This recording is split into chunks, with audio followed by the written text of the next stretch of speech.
Am I the a-hole for not feeling sorry for my homeless parents and not offering my house for them to stay or help? My 30 female parents had me at age 15. My whole childhood was hell. They never put me up for adoption or anything like that because my grandparents would help. And every time the CPS was called, they suddenly became the best parents in the world and would force me to lie. But the reality is, I lived alone most of the week. And at 8 years old, I already knew how to make myself a meal, while my parents were partying, traveling, drinking, or fighting. Then when I was 15, they fell in love again and had kids like rabbits. 15 male, 13 female, 12 female, 11 male, and 9 male. I left home when I was 18 years old. It hurt from the bottom of my soul to have to leave my siblings, but I couldn't stand it that I had no financial stability. At 24, I passed a public contest that pays me very well. I worked myself off to study and work. Then at 25, the CPS contacted me saying that they had taken away my parents' custody of all of their children and asked if I was able to take care of at least one as they were looking for another relatives. I said I would take care of everyone. I know it's not my responsibility, but a part of me always wanted to get them out of that. And only now I had a good job. My house is not very big, 4-bedroom and 2-bath. But my husband and I, he also wanted to, were able to accommodate everyone and we are not so tight financially. They are good students, polite and affectionate, and I don't regret having welcomed each one. And my husband treats everyone as if he were a big brother or a young father. My parents try to get them back because my grandparents cut off the help after they lost custody, but they couldn't. So my custody of them became permanent. We haven't had contact with them for 2 years. Then my father's sister called me recently saying that she was shocked seeing my parents homeless and asking for money on the streets. And now the family's looking to see if someone can shelter them, and they decided to come and ask me if I could shelter them or help financially since I had a good job. I replied, "Nah, I pass." For them? No, and I'd rather give the money to their children I'm raising. My father's whole family started blowing me up with messages saying that I'm turning my back on my parents who are now sleeping on the streets. How cold-hearted I am to do this, that I don't even want to help when I can. I just blocked everyone. My husband said that he is on my side, but that I should give some token amount so as not to have that weight on my conscience. Am I the a-hole? Now for the top comments.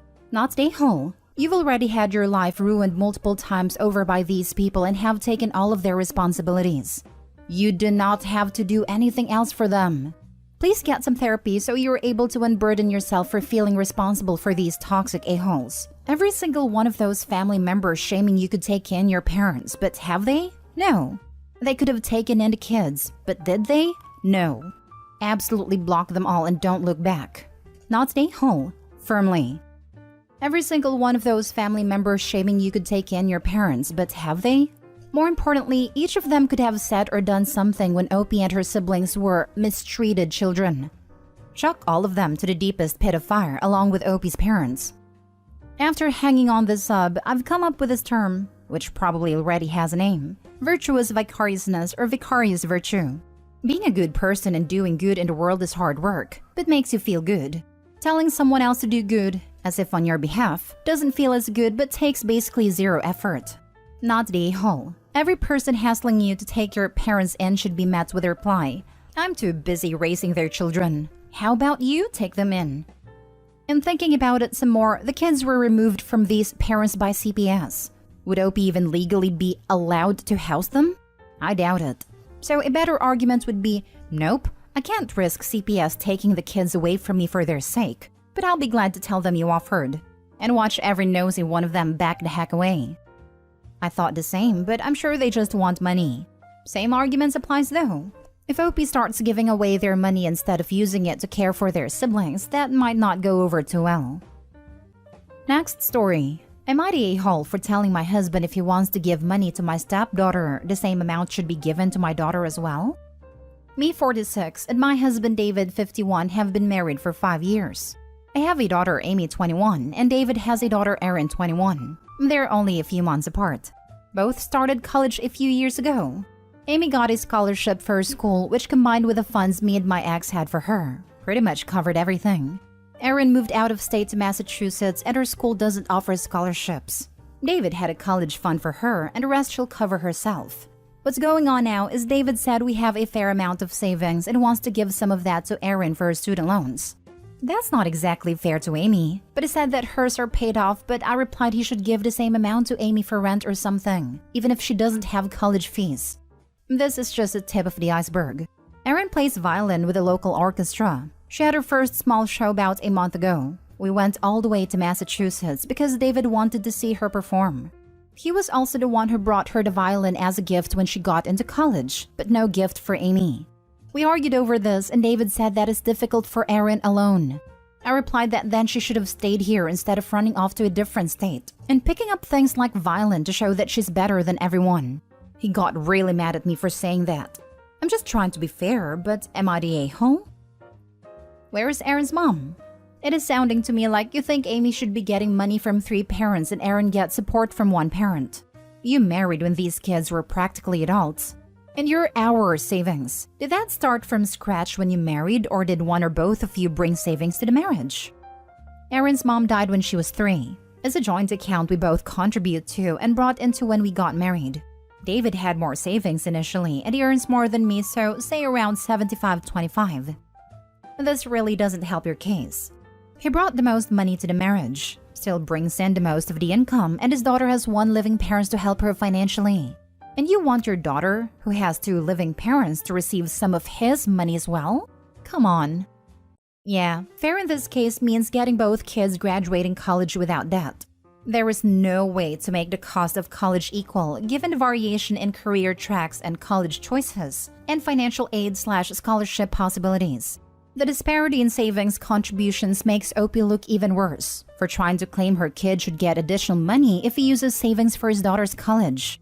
Really, he could have put 2/3 of his contribution into a separate college fund for his kid all along. It only contributed an amount equal to Opie's to the joint savings. And the result is the same, but without Opie thinking she gets to complain.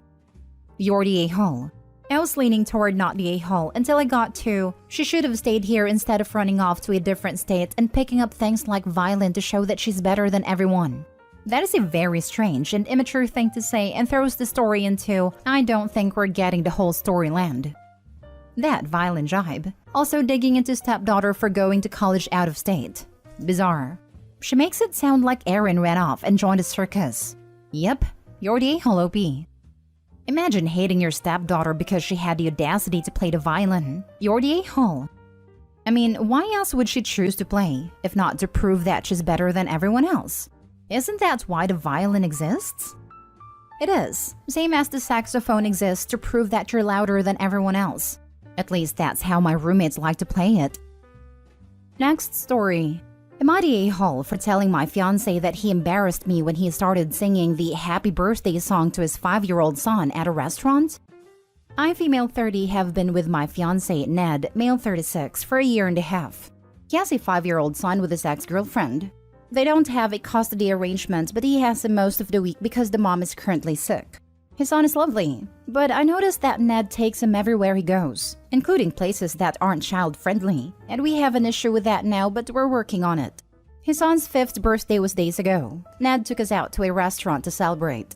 The place was nice and looked a bit unfitting for the occasion because it was a somewhat expensive place. Anyways, we ordered food, then got the birthday cake, which was a surprise to me because I thought we were going to celebrate at home, so we could be free to sing and play however we wanted. I still had no issue with that, till Ned started singing the happy birthday song to his son. I was stunned. I almost dropped my plate. He was singing it at the top of his lungs, not even looking around or paying attention to how many people staring at us awkwardly. I felt so embarrassed I kept whispering for him to stop, but he ignored me. Of course, my future stepson was hyped and a little too active, which isn't good when we're at a public place. I expected the staff, the manager, and one to get involved and stop him, but no one did. In fact, some woman came up to us and offered that she help him take a video recording. I wasn't in it at all. I froze in my seat, looking stunned and a little angry. He looked at me later asking what was wrong. I didn't say anything except, thanks for finally noticing. He didn't understand what I meant and I didn't explain till we were in the car. I flat out told him that he embarrassed me the second he started singing in the restaurant.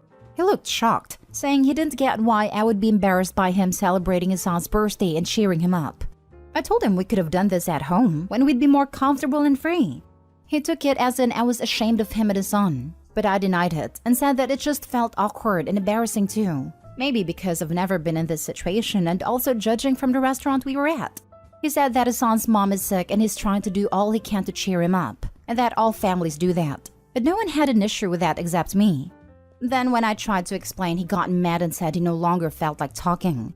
We haven't been speaking since then. It appears he's still salty about me saying what I said and insisting that I see him and his son as an embarrassment. Am I the a-hole? I think he's being too harsh with the whole ignoring me thing instead of talking it out. Now for the top comments. He gleefully sang happy birthday to his child whose mother is sick, while you sat there sulking in your anger. Are you applying to be an evil stepmother by any chance? You prioritize not being embarrassed over a fun moment between a father and a son. The restaurant staff didn't think it was inappropriate. It doesn't seem that you are a good match for someone with kids. You're the a-hole. You should not marry someone with a 5-year-old kid that they love. You are going to be absolutely shocked at how often they will embarrass themselves in public to have fun with their kid. I don't think your knickers would survive the trauma. It is not embarrassing to sing happy birthday to a child. It is, however, super embarrassing to look angry at a person singing happy birthday to a child at the same table as you. You're the a-hole. Of course, people were looking out of curiosity and probably wondering if they should join. They probably saw her face and were confused why she looked upset. Sounds like she embarrassed herself. You're the a-hole. The kid is only 5, but you're the one acting like a child. It's natural that his dad wants to celebrate with him. Who cares if someone hears him sing? You should be grateful that you have a boyfriend who makes it clear that he loves and wants to celebrate with his little boy. Are you ready to be with someone who has a child? Are you willing to share your boyfriend's time, focus, and attention with the son? Because the son should be his priority. Last story. Am I the a-hole for telling my niece her dog is not comparable to my child? I lost my 15-year-old daughter in a car accident last year. I have not been able to clean her room or go in it, so it's the same as it was when she was alive. My husband doesn't go in there either, and we keep the door closed. I don't go anywhere except work anymore. And while I'm in therapy, it isn't helping very much. My niece is 17 and has always been extremely empathetic to animals, but unempathetic to other people. Her dog passed away 2 years ago and she was very torn up for months, but has completely moved on now. Last week, she came to stay with us for the night and my husband made her a bed on a couch. She asked why she couldn't sleep in the guest room, and I told her, confused, that we don't have one. We live in a 2-bedroom house. Niece said that she thought our daughter's room was the guest room now. I explained that we hadn't been able to change anything yet, and she rolled her eyes and said that it was a year ago, and we need to move on. When I started crying, she tried to apologize and, I think in an attempt to relate, said she had taken the loss of her dog very hard but got over it within a year. And I screamed that my child wasn't a dog. My husband came in to moderate and ended up telling my niece to go home, called an Uber for her. I haven't spoken to her since, but my sister reached out and said I was being unreasonable and had made niece feel like a monster. I didn't mean to upset my niece, but I felt that she was completely out of line. Am I the a-hole? Not the a-hole, and I'm so sorry for your loss. Your niece is young and maybe was trying to relate to you with the only experience she's had. Until you've lost a child, I have. You cannot possibly understand the depth of sorrow. Please try to forgive her. She meant well. But forgiving her ignorance does not mean moving on or cleaning out that room. You take as long as you need. Hopefully OP sees this. But the niece is definitely an a-hole. Who rolls their eyes and says it's been a year and that her aunt should get over it? Let's not use her age as an excuse. She knew she was being rude, and that was a completely inappropriate thing to do. I would have called my sister and asked her to take the kid home. Right? I'm sure she was trying to relate with the dog anecdote, but before that, she was implying Opie was being unreasonable for still mourning her child, obviously angry about having to sleep on a couch and rude about it to boot. The niece was definitely being an a-hole, not just a child trying to relate. I think the niece's only saving grace is she immediately realized she messed up when she saw Opie crying and attempted to apologize. Some people in those situations just try to dig in with their point of view. Not the a-hole. Please accept my profound sympathy for the tragic loss of your daughter. I'm sure it's devastating and the experience is life-changing. Being told to get over it is unrealistic. May you find solace soon. Niece's panic indicates to me she was way over her head when she said those things to you. She probably tried to find common ground but ended up making it worse. And you're right, not the same things. Also wishing you peace and healing, OP. Not the a-hole. No matter the niece's intention, her comments were completely out of line. Given the circumstances, I don't think anyone can fault you for your reaction. She is young, not a child. She can comprehend that there are consequences for her actions. Her words were flippant and callous. The niece and your sister should be more concerned about how she hurt you plus apologizing, versus making you feel bad for how she feels.